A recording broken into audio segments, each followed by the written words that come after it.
It's the Locked On Podcast Network, your team every day. This message is brought to you by Hotels.com. Every day, thousands of people book trips on Hotels.com that you will later hate like on social media. What's a hate like? It's when your friend Kyle posts an envy-worthy vacay photo and you like it, even though you kind of hate it. It's not that you hate Kyle. It's that you hate that he's on an awesome trip while you're sitting in a bathroom stall at work. Don't hate like Kyle's trip. Book your own with Hotels.com and get rewarded basically everywhere.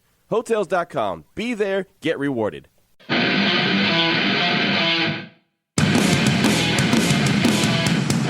What's up, Bills Mafia? It's Joe Marino from the Draft Network, and I am your host of Locked On Bills. Happy Wednesday to you. As you know, Wednesdays on this podcast mean it's Water Cooler Wednesday, and I've got a great guest lined up today, a guest that I got a chance to know because he had me on his podcast, on a podcast that's coming out in July at some point, which we'll have him tell you about. My guest is Steve Mathis. He's the co-host of the Bills Guys podcast. You can follow him on Twitter at the Bills Guys. Steve, welcome. Thanks for joining. Hey, thank you for having me. I really appreciate it. Absolutely. And turns out that you are on Grand Island recording this podcast with me. So thanks for carving some time out. And that's where I'm from. We have that mutual native land of Grand Island to connect over. Yeah, that's what's nice about the holidays is I can get back and visit some family because I live in Phoenix now. So it's always good to pilgrimage back to the homeland. Oh, wow. I did not know that you were in Phoenix. Yeah. That is quite hotter than it is in Grand Island. I like to tell people because it's been raining for about a week or two in Buffalo that I brought the nice weather with me because it's been sunny the last day or so. You know, I remember in elementary school, I went to both Huth Road and Kegabine at different points in my elementary school career. I remember them always talking about Niagara or Grand Island going over Niagara Falls, and it just happens to still be not over Niagara Falls. Yeah, still here, at least for now. Is that something? Am I irrationally remembering that, or is that something that you take away as well? I don't ever remember that, but I am actually a teacher. That's my full-time gig. And I don't think I would ever tell a small child that because that can be pretty traumatizing. Brother, it's still on my mind right now. As soon as Grand Island comes up, that's why I'm not there anymore. You know, I was nervous it was going to go over the falls. I didn't want to be there. Had to get out there before the global warming. Right. I was 11 years old. I didn't have a choice. All right, Steve, I got some rapid fire things to go at. But before we do that, you had me on your podcast. You're doing a Bills memory series. Tell us about that. You know, Dave, my co-host, and I, we were total strangers when we started recording our podcast, and we actually still haven't met in person. He's a Buffalo transplant like myself. I live in Phoenix. He lives in Cary, North Carolina. We were brought together by a now defunct podcasting network, so we're sort of just freelancing at the moment. But you know, we love what we do, and it's a great hobby for us because we both really miss our hometown. And the power of Bills Mafia is that you can still feel that connection to your hometown because of the Bills and social media. And this podcast is a very cathartic experience for the both of us. And as the show progressed, we noticed that a lot of our interactions were with fellow Bills fans who were also transplants from California, Maine, Atlanta, a lot of Carolinas, Pennsylvania. So we would bring them onto our show to sort of tell their story, what life was like as a transplanted Bills fan, comparing the Bills fan base to other fan bases. And what we found was not only were they telling great stories about where they live now, they were also telling great stories about their past and memories that they had.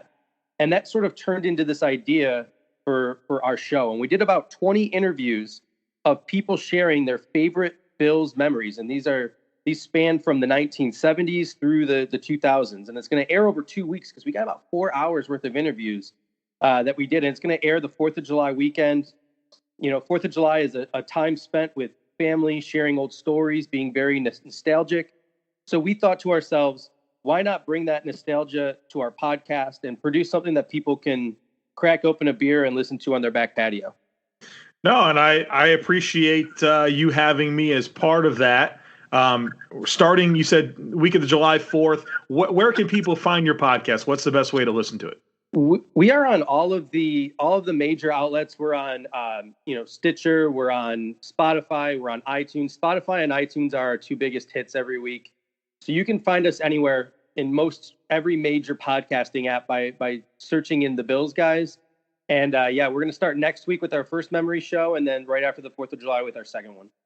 Awesome. So wherever you're listening to Locked On Bills, you can find the Bills Guys podcast. And don't miss my episode with Steve. We had a lot of fun on that. Yeah. I'll make sure to tag you when we release that. Good. Thank you very much for doing that. Okay, so let's get into the rapid fire round. Speaking of Bills memories, what is your earliest Bills memory?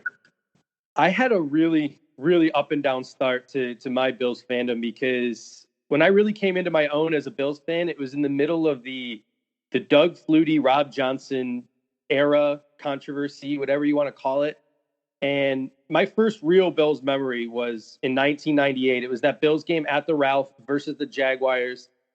My dad had season tickets forever, so he would go to the games, and we see what goes on at some Bills games. He didn't want his young son going to those games. So I was watching the games at home, and it was the Flutie bootleg rollout into the end zone with about 15 seconds left in the game. I was going absolutely crazy at home. And then I just sat and was staring at my door, waiting for my dad to get home so we could talk about it. And, I say it's an up and down start because, there were some really great memories with Flutie, but we lost in the wild card game to the Finns that year. The next year was the Music City Miracle. And then it was just 20 years of darkness. Steve, I have a hot take for you. Yeah. The Buffalo Bills are the 1999 Super Bowl champions if Doug Flutie plays in the playoffs. Wade Phillips is a really underrated coach. Like, that team was clicking. That defense was unbelievable. Like, statistically, it was very much on par with that Ravens defense of 2000, 2001. Mm-hmm. And then Doug Flutie was magic. So that's my hot take. I'm sticking to it. When you look at the 2019 schedule, give me the 3 games that you have circled as the ones you are looking forward to the most. All right. I cheated on this one a little bit, and I picked 5. But I combined 2 of them. So it's still technically thematically 3. All right. And I'm going to start with combining these 2, the season and the home opener. The Jets at the Meadowlands to open the season. It's a division rival. I think talent-wise, we're 50-50 with them. So I think that game is a really good test to set your expectations for the season.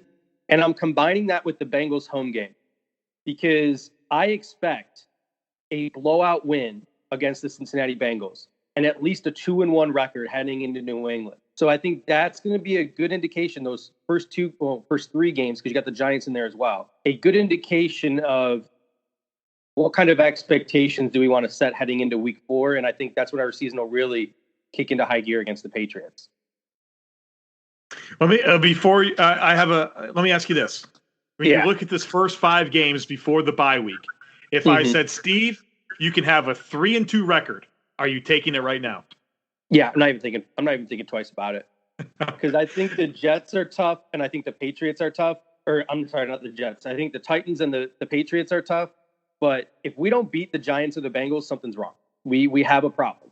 Because talent-wise, I think we're probably 50-50 with the Titans. We're probably 50-50 with the Jets on paper.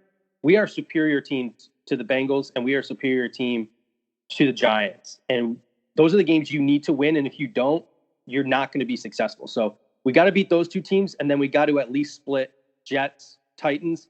And then the Patriots are the Patriots. I don't think we really need to get into it. Start the year 0-2 every damn year, right? Mm-hmm.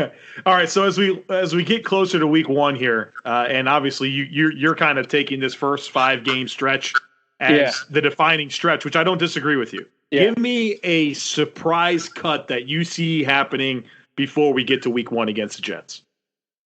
I don't know if this is a surprise because he's not the biggest name in the world, but I'm going to go with Raphael Bush. And I'm saying that because when you look at Sean McDermott's roster construction in the past, I looked at his Super Bowl roster and I looked at the week 1 roster of his final season in Carolina. And the roster construction of his defense was identical.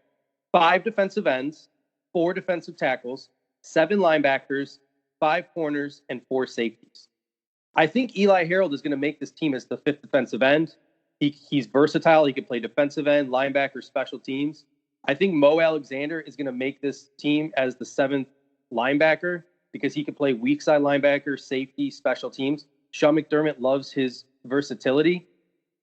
And I don't think the Bills want to cut Saran Neal or Jaquan Johnson because those are guys they've invested draft capital in.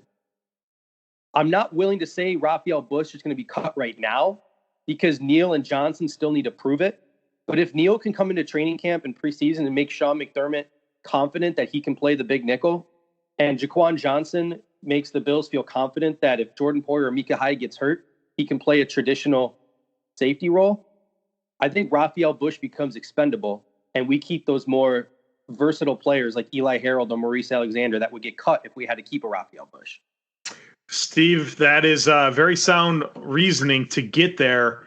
If I had to find a reason to disagree with you, it would just be because Raphael Bush played a big role on the defense when Taron Johnson got injured. But at the same time, it seems like Saran Neal is being groomed for that type of a role as well. So interesting name. I like it. I like the discussion there.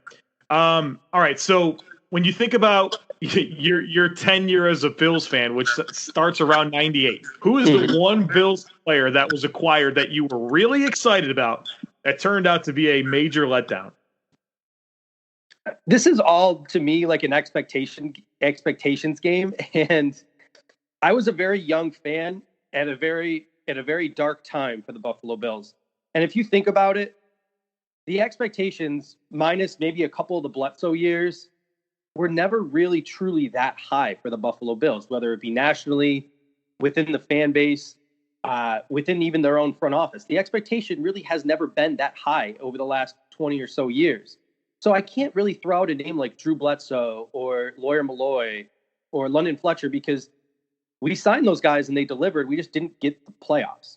So the name I'm going to go with, and you might laugh at me here, is this is how young and naive I was as a Bills fan. We had Chan Gailey. I was super pumped when we acquired Tyler Thigpen. I thought that Chan Gailey was going to turn Tyler Thigpen into what he ended up turning Ryan Fitzpatrick into. That's an interesting poll. I didn't expect that, but yeah, there was that belief that maybe there was something there in Tyler Thigpen, of course, with Chan Gailey. I appreciate the unique answer there. If I was asked the same question, I would answer it by telling you Sean Nelson. If you remember, he was 4th round pick out of SMU. I thought he was so freaking good in college, and he dominated the Senior Bowl in 2008. And then between the migraines and stuff that he had issues with, I think he tore his ACL as well. He just never wound up being anything. But I was irrationally excited about Sean Nelson when the Bills drafted him. That's a good poll because me and my buddy love watching the draft every year. And when they drafted Sean Nelson, we were pretty pumped because what have we seen for years? We had seen Tim Ewis and Derek Schofield and Robert Royal. There wasn't much athleticism to that tight end position. So drafting a guy like Sean Nelson was a real breath of fresh air. Yes, and then it turned to be not at all. All right, let's get into the meat and potatoes here. Sean, you wanted to talk about receivers. And so I've got a couple of items here for us to get into receivers-wise. When you look at the top 4 receivers, and in the way I see it, it's Beasley, Brown, Foster, and Jones. And you may see it differently, so please let me know if you don't agree with me. But how do you sort out the target distribution for these top 4 receivers? And would you go as far to offer us some stat predictions? You really threw me for a loop on this one. You really sent me down a rabbit hole when you sent the script for this week, because I literally almost filled up 4 pages worth of weird math combinations. I'm going to try to predict Josh Allen's stats and then divide it by 4 and then subtract 100, to try to figure out the target distribution. And finally, at the end of the day, I'm I need to stop this madness because it's affecting my life. I'm spending way too much time on it. So the conclusion I drew was this. I think by the end of the season, Zay Jones and Cole Beasley are going to be our volume catcher. They're going to get the highest number of targets. They're going to have the higher number of touchdowns, but they're going to have lower yards per catch because they're the guys who are going to work the middle of the fields, be the red zone targets. It's Robert Foster and John Brown. They're going to have less catches and less touchdowns, but they're going to have higher yards per catch because they're going to be our field stretchers, our down the field guy. And I think by season's end, the Bills offense is going to be good, not great. And the number one talking point going into the offseason is going to be, let's go get Josh Allen, the number one alpha wide receiver. Let's do that to take him to the next level. And I honest to goodness think that might be a mistake. And I don't think the Bills need a number one alpha receiver. So that's interesting because I've got into this with some other people that I've had on the podcast about whether or not the Bills made a mistake by not going out and getting that true number one X receiver that you kind of funnel the passing game through. And so you kind of said two things there. You said that by the end of the season, there's going to be this notion or this belief that that's what they needed to do, but you also seem to disagree with it. Yeah. You just said like a receiver to funnel the offense through. I don't think Josh Allen is ever going to be the type of quarterback who can force feed a wide receiver the football. Josh Allen is the playmaker. He is the offense to me. And this team currently is built to adjust to the defenses. If you're playing the league's worst pass defense, we have 4 wide receivers. You can spread the ball out. You're playing the league's worst run defense. We can go 12 personnel and run the ball on you with LaShawn McCoy, Frank Gore, Devin Singletary. I don't think Josh Allen is ever going to be Tom Brady and Bill Belichick, where we will go out and do the same thing every week and enforce our will upon the defense and make them stop us, and they can't. We're going to have to adjust every week to the other side of the football because I just don't think Josh Allen, and this is not a flaw, I just think he's never going to be the Tom Brady, I'm going to go out and do what I do and you're going to have to stop me. He's going to be the guy who just surround him with gadgets. One week he'll be the one making the plays. The next week it might be the running game making the plays. I don't know. Maybe I'm wrong about that. What are your thoughts? Well, Steve, I think probably the listeners of this podcast are probably sick of me saying this, but I think it just comes down to spacing, right? Like this entire concept, and you talked about it, you have your field stretchers, guys that lift coverage, and Brown and Foster, and you've got guys that can work underneath, and Zay Jones and Cole Beasley. You sprinkle in tight ends and running backs, and what you have now is a weaponry at Josh Allen's disposal that is equipped to attack the entire field, whereas last year it was a bomb or Josh Allen takes off and the Bills go empty to set up man coverage and create those opportunities. And now you have much more versatility, much more complementary skill sets in the mix, and it allows the Bills to be even more dynamic because there's not a blade of grass on the field that defenses don't have to defend when playing the Bills. And so I think it's absolutely correct in that the Bills, I'm not going to be mad if the Bills were to have Julio Jones or DeAndre Hopkins or something like that.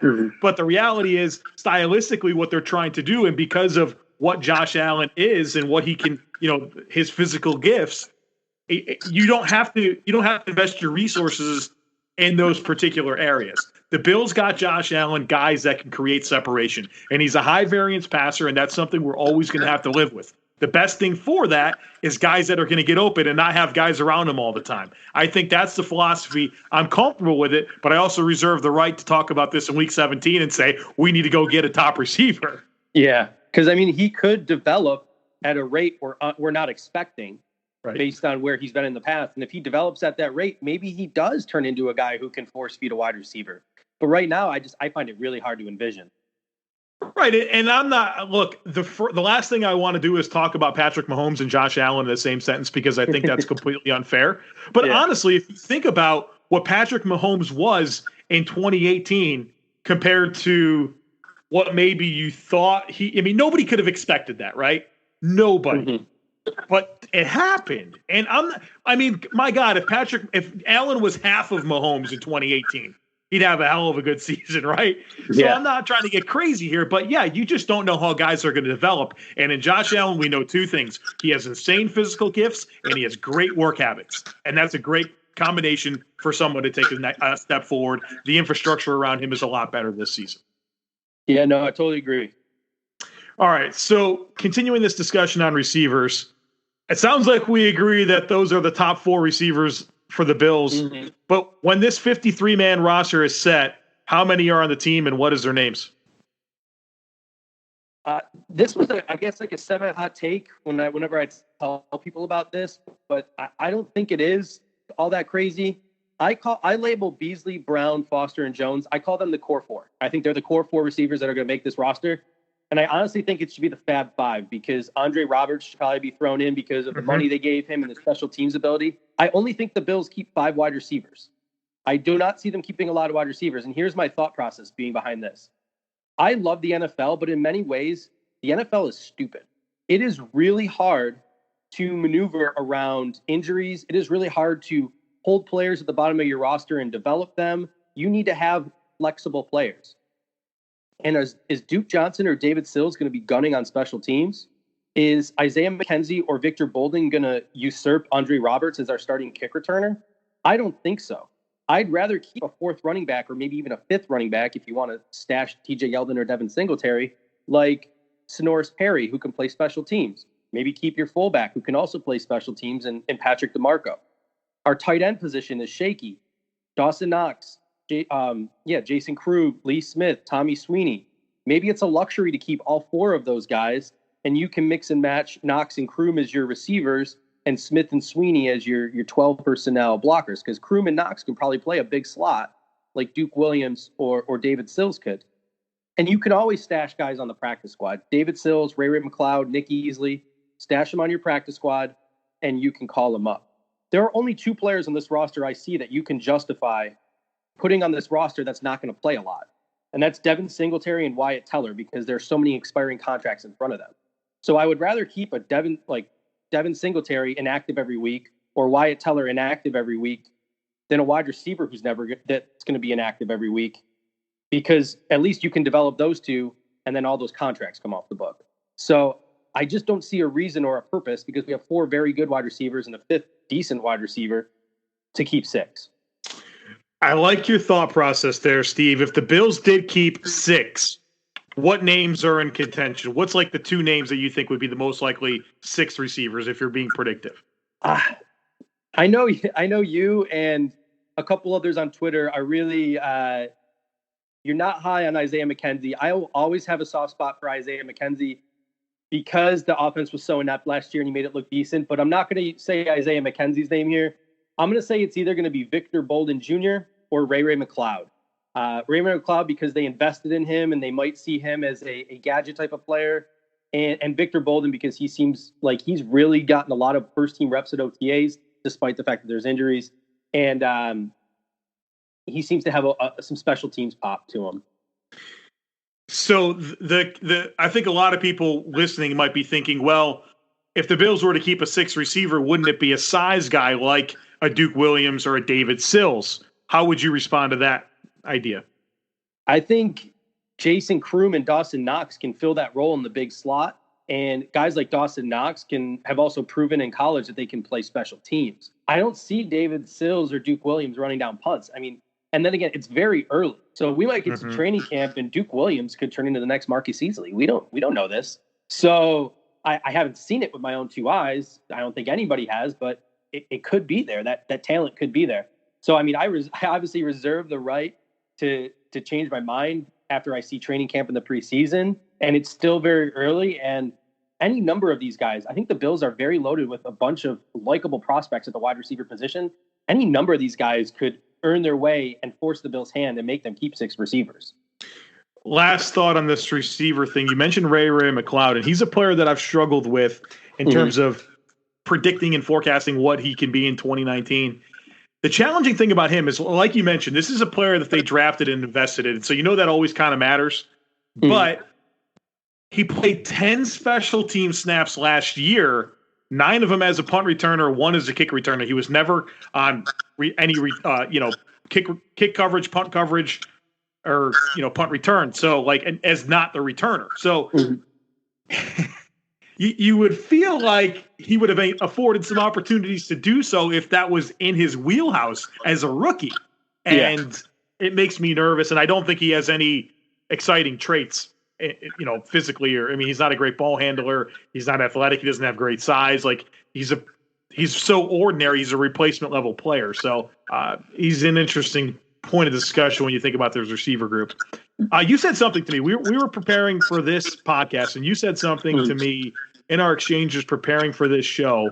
And I want to just read it and then give you the floor to talk about what you were getting at with this comment. You said, I'm a big believer in the fact that you can be optimistic and realistic at the same time.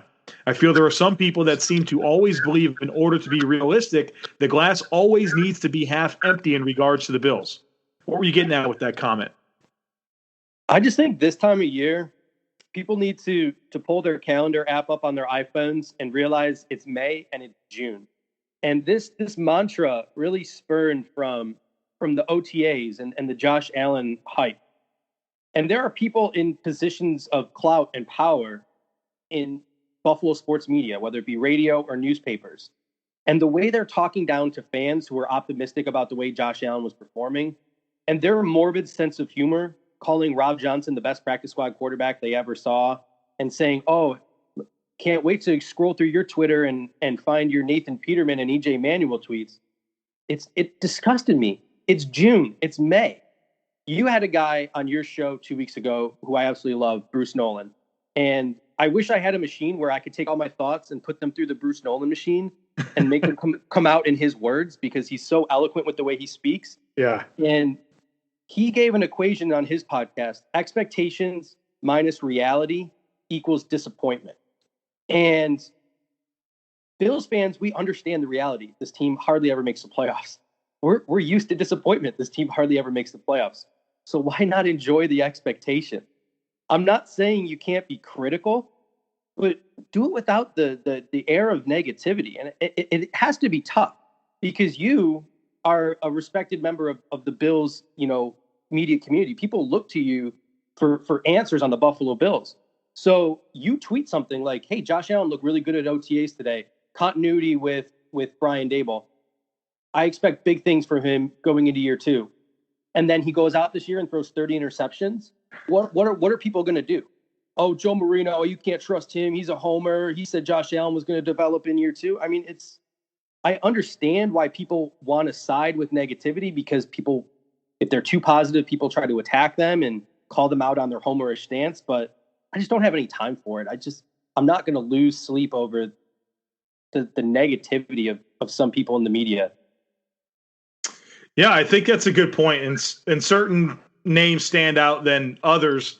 I think what's interesting, obviously being a draft guy, my evaluations and my opinions are easy to be found. Mm-hmm. And, people, if they want to dive on stuff that I got wrong, there's no shortage of opportunities to do that. But what I care about is your process, right? Like, how did you get to the conclusions and opinions and viewpoints that you got to? And so, for example, today, on this conversation, in this 20-minute conversation we've had so far, mm-hmm. you talked about why you thought Raphael Bush could be a player that was cut, or why the Bills could only keep 5 receivers, but you had a really good process and reason for that. Now, if the Bills keep 6 safeties instead of the 5 or the 4 that you said, or the whatever discrepancy there could be, I'm not going to go back and say, hey, Steve, you said the Bills are only going to keep 4 safeties, and they kept 5. No, the fact of the matter is, when you said that, your process was really good and your reasoning was really good. And that's what I think the one way that we can improve discussions about the Bills or football in general is trying to understand where people are coming from, and not trying to do everything you can to point out the flaw in any direction, good or bad. And so to me, I'm always mostly concerned about people's process, not so much what that conclusion is. I want to know how they got there. And I would encourage any consumer of football content to consider takes and opinions in that fashion as well. Yeah, and Twitter makes that so tough, because you got that character limit. So oftentimes, unless you start a thread, tweets often lack that sort of substance in that process that you're talking about. Yeah, there's no question about it. Sometimes some of these Twitter discussions can be exhausting, but I usually enjoy it. Usually. Yeah. Steve, before we wrap, I'll give you a chance to toss anything my way, any questions, comments, anything you want to get into with me. All right. So the first, Dave and myself, we're pondering the future of the Bills' defensive line, and we were looking at Sean McDermott's past. Now, in the past, his rosters were constructed for him. He didn't really much have a say in personnel. And he had defensive ends like Trent Cole, Charles Johnson, Greg Hardy. you can call them above average defensive ends, but I would probably never call them elite. He only ever had really one elite interior defensive lineman in Quan Short, who happened to have 11 sacks the year they went to the Super Bowl. So he found success with a variety of different players and not necessarily elite level talent along the defensive line.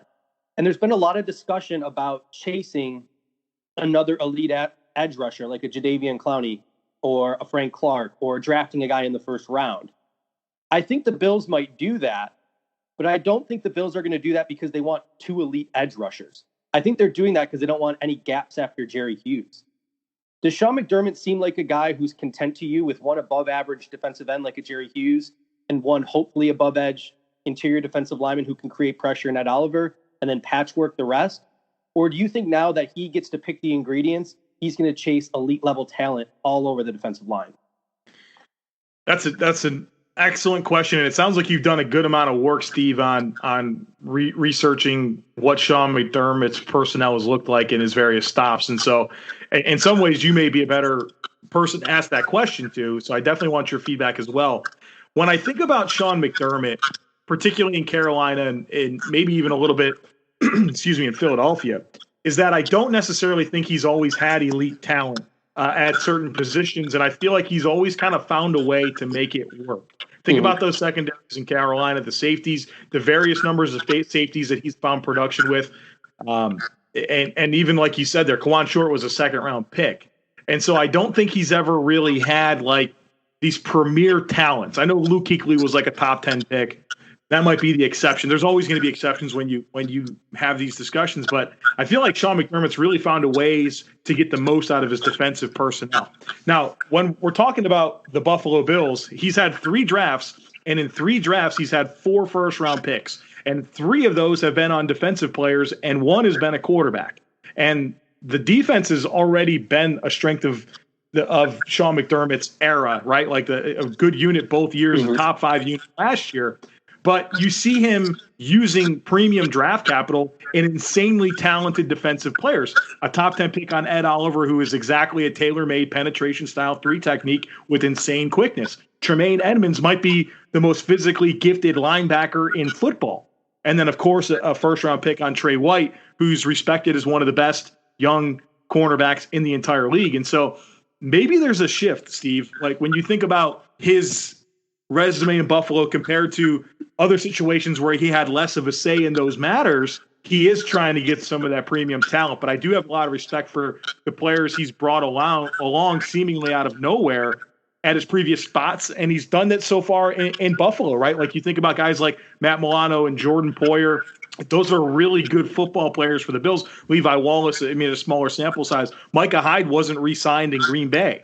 I mean, like, players that he's able to get a lot out of. So it seems like Buffalo's like this perfect blend of McDermott getting premium talent and then still continuing to develop guys that are lesser skill sets, but getting them in roles where they really shine. Yeah, no, I totally agree with you. And I think it's that blend you mentioned of premium talent, and I don't like to use the word patchwork because they're not patchwork players. They're good players, but bargain players or diamonds in the rough, because we sort of theorize that if the Bills do chase a Jadeveon Clowney or they do draft an edge rusher in the first round of next year's draft, it's not going to be because they want those 2 elite guys coming off the edge forever. Like when Jerry Hughes is gone, they're going to go back to what they're doing this year. 1 really talented guy on the end, 1 really talented guy in the middle, make the rest work. You notice Sean McDermott, his defense, there's always multiple corners and safeties and linebackers with like 2-3 sacks, and they add up. So he always seems to blitz to rush his 4 guys and then try to surprise you with that 5th guy. But he never really ever sends more than 5-6 guys because he likes to drop guys back and force turnovers. So I don't think that the Bills essentially want 2 elite edges. I just think that they might want to chase one now because Trent Murphy and Shaq Lawson ain't it. Like they're good, serviceable defensive ends, but they ain't Jerry Hughes. And they're probably going to want a guy where when Jerry Hughes either, teeters off or Jerry Hughes' career comes to an end, they don't want a gap year. They don't want to have a year missing that guy because that's probably a year when Josh Allen is fully developed and you're wasting a year of Josh Allen because your defensive line can't generate a pass rush. So I think they want to find Jerry Hughes' heir apparent more than they do a running mate to Jerry Hughes. It's interesting. I mean, it could come down to just allocation of resources, right? Because every team wants to have two great edge rushers, right? Like that's. Yeah. But when you think about when you think about how the Bills may be considering this proposition, it may come down to like we don't want to have $40 million a year invested in two edge rushers, and so we're going to have a dude and then surround him with other pieces, and that could be the thought process. All right, I got one more question for you, and I'll make it quick. This is the tough one. All right. The drought era, from the Music City Miracle until the Bills made the playoffs a couple of seasons ago. Who is the worst player? Who is the worst Buffalo Bills player of the drought era? Oh, man, you got to give me some prep time on that. I'm sorry. Oh, that's a fun question. The worst. Like, had to be somebody who, like, had a role, right? Like, actually was tasked with doing something. Yeah. Can I tell you the name I came up with? Okay, I've got one too, but I want to hear yours. All right. I came up with Chris Watson. Do you remember Chris Watson? Of course I do. We nicknamed him the punt catcher. Yeah, that's all we did. He averaged 5 yards of punt return. He had games with negative punt return yards, and he had games with 0 punt return yards. He didn't run with the ball. He just caught it. Yes, he was very uninspiring every single time he had an opportunity to return the football. Yeah. All right, I've got my name, and this comes with like a minute of thinking. So I'm probably going to revisit this question for the rest of the day in my head. So thank you. I guess that's payback for my receiver question that I gave you. Okay, here's the name that comes to mind. Let's see if anyone even knows this name. I'm going with Brandon Spoon. Does that ring a bell to you at all? The inside linebacker from UNC? Yes, exactly. The Bills drafted him in the 4th round, right? And he winds up starting 14 games in 2001 as a rookie. And then he never played in the NFL again. And I'm telling you, there's a reason why. He was totally lost. He was the king of just like never being in position and just chasing down plays and getting like jump on pile tackles. So I looked up his stats there. 14 starts. He had 65 tackles. But I'm telling you, this dude was never where he was supposed to be. And there's a reason. I mean, think about it. A 4th-round pick that starts 14 games and then doesn't play another down in the NFL.